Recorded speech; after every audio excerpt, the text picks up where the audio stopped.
आपण आपल्या चॅनलवरती बोंबिलचे बरेच प्रकार पाहिलेले आहेत आणि असाच एक आगळावेगळा प्रकार तुमच्यासाठी खास घेऊन आलेलो आहे बोंबिल पकोडे। यालाच तुम्ही बोंबिल भजी सुद्धा म्हणू शकता। अतिशय जबरदस्त आणि कुरकुरीत रेसिपी आहे। नमस्कार मित्रांनो, मी आणि माझी आई तुम्हा सर्वांचा आजच्या रेसिपीमध्ये खूप मनापासून स्वागत करीत आहोत। आजची रेसिपी आहे बोंबिल भजी आणि तुम्ही पाहतात आपला घरचा स्वाद।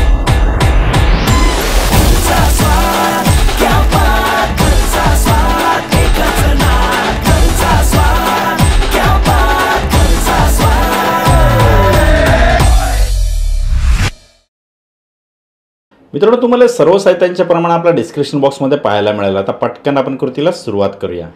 तर इथे बघा मी हिरवं वाटण घेतलेलं आहे। आता याच्यामध्ये मी आलं, लसूण, मिरची, कोथिंबीर असं वाटून घेतलेलं आहे। तर आता हे बोंबिलवरती घालूया आपण। त्यानंतर यावरती आपण लिंबू पिळून घेऊया।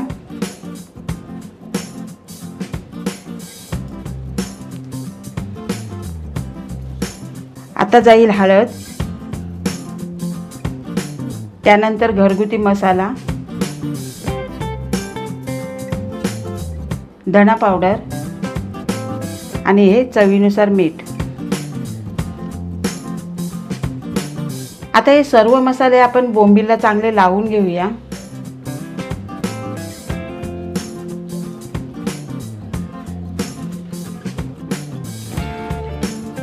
आता तुम्ही पाहू शकता सर्व मसाले बोंबिलला चांगले लागलेले आहेत। आता त्यानंतर आपल्याला बेसन घालून घ्यायचं आहे। आता हे वाडग्यामध्ये आपण बेसन घालूया।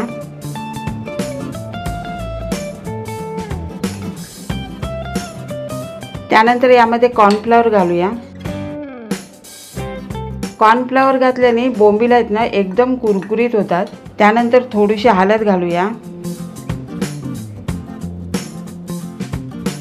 चिली फ्लेक्स, त्यानंतर थोडीशी कोथिंबीर, मीठ। आता आपण बोंबलामध्ये सुद्धा घातलेलं आहे। आता यामध्ये ना आपण थोडं थोडं करून पाणी घालूया आणि पीठ भिजून घेऊया। मित्रांनो, तुम्हाला वालावलकर यांचा मसाला जर ऑर्डर करायचा असेल तर स्क्रीनवरती तुम्ही नंबर पाहू शकता। या नंबरवरती तुम्ही कॉन्टॅक्ट करू शकता आणि कॉन्टॅक्ट करून तुम्ही आपले मसाले यांच्याकडनं ऑर्डर करू शकता किंवा ह्यांना डायरेक्टली या नंबरवरती व्हॉट्सअपसुद्धा करू शकता। आणि जर तुम्हाला पर्सनली यांच्या शॉपमध्ये जर व्हिजिट करायचं असेल तर मुंबई लालबाग येथे वालावलकर यांचा स्वतःचा एक मस्तपैकी आउटलेट आहे। या आउटलेटमध्ये जाऊन हे जे मसाले आहेत तुम्ही ते विकत घेऊ शकता। शिवाय वालावलकर यांचे मसाले ॲमेझॉनवरती सुद्धा अवेलेबल आहेत। लिंक मी डिस्क्रिप्शनमध्ये दिलेली आहे आणि कॉन्टॅक्ट नंबर ॲड्रेस सुद्धा डिस्क्रिप्शनमध्ये दिलेला आहे। आणि पीठ कालवताना आपल्याला हे पीठ आहे ना ते घट्टसर ठेवायचं आहे। जसं आपण वड्यांना कसं कालवतो तसंच करून घ्यायचं आहे। तर हे बघा आपलं बेसन आहे ना ते कालून झालेलं आहे ना, एवढं आपल्याला घट्टसर ठेवायचं आहे, पातळ एकदम नाही करायचं आहे।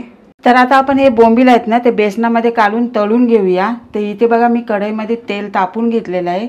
आता एक एक करून आपण बोंबील सोडूया याच्यामध्ये।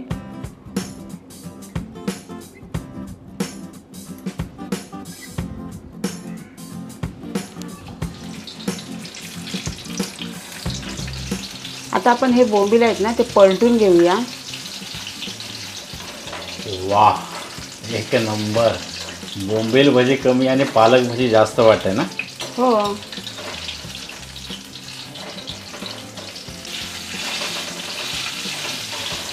आता तुम्ही पाहू शकता आपली बोंबील भजी आहेत ना एकदम मस्तपैकी कुरकुरीत झालेले आहेत। आता काढूया आपण यांना।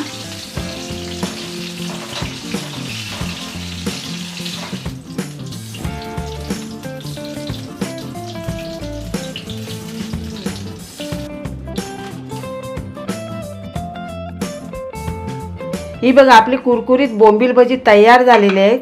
आजची रेसिपी तुम्हाला कशी वाटली खाली कमेंट बॉक्सच्या माध्यमातून आम्हाला कळवायला सुद्धा विसरू नका। चला अशीच एक तुमच्या आवडीची रेसिपी घेऊन पुढच्या येत्या व्हिडिओमध्ये आपण लवकरच भेटणार आहोत। वेळ काढून आजच्या रेसिपीचा हा व्हिडिओ पाहिल्याबद्दल थँक्यू।